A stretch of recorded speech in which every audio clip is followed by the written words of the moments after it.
Selamat pagi Ibu dan teman-teman. Di video kali ini saya ingin menjelaskan kepada teman-teman semuanya terkait materi demokrasi liberal dan demokrasi terpimpin.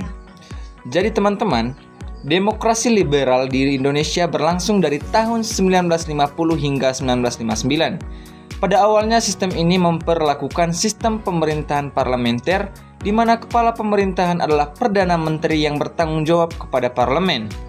Presiden hanya berperan sebagai kepala negara yang memiliki kekuasaan terbatas. Pada masa ini, Indonesia mengadakan pemilihan umum legislatif pertama yang bebas dan adil pada tahun 1955. Pemilihan umum ini diikuti oleh banyak partai politik dan hasilnya menunjukkan bahwa tidak ada satupun partai yang dapat memenangkan suara mayoritas. Oleh karena itu, dibentuklah koalisi pemerintahan yang terdiri dari beberapa partai politik. Namun, demokrasi liberal ini juga diwarnai dengan ketidakstabilan politik yang berkepanjangan, banyak kabinet yang berganti, dan perdebatan dalam konstituantisme sering menimbulkan konflik berkepanjangan. Konstituantisme adalah lembaga yang bertugas untuk membuat konstitusi baru bagi Indonesia.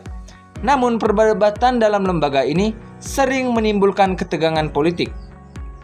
Pada tahun 1959, demokrasi liberal di Indonesia berakhir dengan dikeluarkannya dekret presiden oleh Presiden Soekarno. Dekret ini membubarkan konstituante dan menggantikan konstitusi dari Undang-Undang Dasar 1950 menjadi Undang-Undang 1945 kembali. Dalam retrospeksi, demokrasi liberal di Indonesia dapat dikatakan sebagai sebuah eksperimen yang gagal. Sistem ini tidak dapat menyelesaikan masalah-masalah politik dan ekonomi yang dihadapi oleh Indonesia pada saat itu.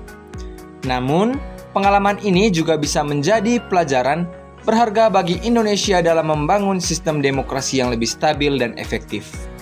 Demokrasi terpimpin di Indonesia berlangsung dari tahun 1959 hingga 1965. Pada masa ini, Presiden Soekarno memiliki peran yang sangat kuat dalam pemerintahan dan politik di Indonesia. Berikut ini adalah beberapa ciri utama dari demokrasi terpimpin. Yang pertama, kekuasaan presiden yang kuat. Presiden Soekarno memiliki kekuasaan yang sangat besar dalam pemerintahan dan politik Indonesia. Ia dapat membuat keputusan tanpa harus mempertimbangkan pendapat parlemen atau lembaga lainnya. Yang kedua, pembubaran konstituante. Pada tahun 1959, Presiden Soekarno membubarkan konstituante yang sedang membuat konstitusi baru bagi Indonesia. Ia kemudian menggantikan konstitusi dari Undang-Undang Dasar 1950 menjadi Undang-Undang Dasar 1945 kembali. Yang ketiga, pembentukan Dewan Perwakilan Rakyat. Pada tahun 1960, Presiden Soekarno membentuk DPR-GR yang terdiri dari anggota-anggota yang dipilih oleh Presiden sendiri. DPR-GR ini memiliki peran yang sangat terbatas dalam pemerintahan dan politik Indonesia. Yang keempat, kebijakan ekonomi yang sentralistik. Pada masa demokrasi terpimpin, pemerintah Indonesia menerapkan kebijakan ekonomi yang sentralistik. Pemerintah memiliki kontrol yang sangat besar atas perekonomian di Indonesia, dan kebijakan ekonomi ditentukan oleh presiden sendiri. Yang kelima, penindasan terhadap oposisi. Pada masa demokrasi terpimpin, pemerintah Indonesia melakukan penindasan terhadap oposisi politik. Banyak tokoh oposisi yang ditangkap, dipenjara, atau bahkan dibunuh. Demokrasi terpimpin di Indonesia berakhir pada tahun 1965 ketika yang terjadi peristiwa G30S yang berakhir dengan kudeta militer yang dipimpin oleh Soeharto.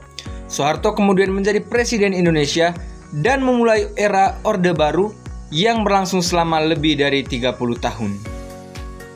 Baik Ibu dan teman-teman semuanya, itu tadi penjelasan terkait materi demokrasi liberal dan demokrasi terpimpin di Indonesia.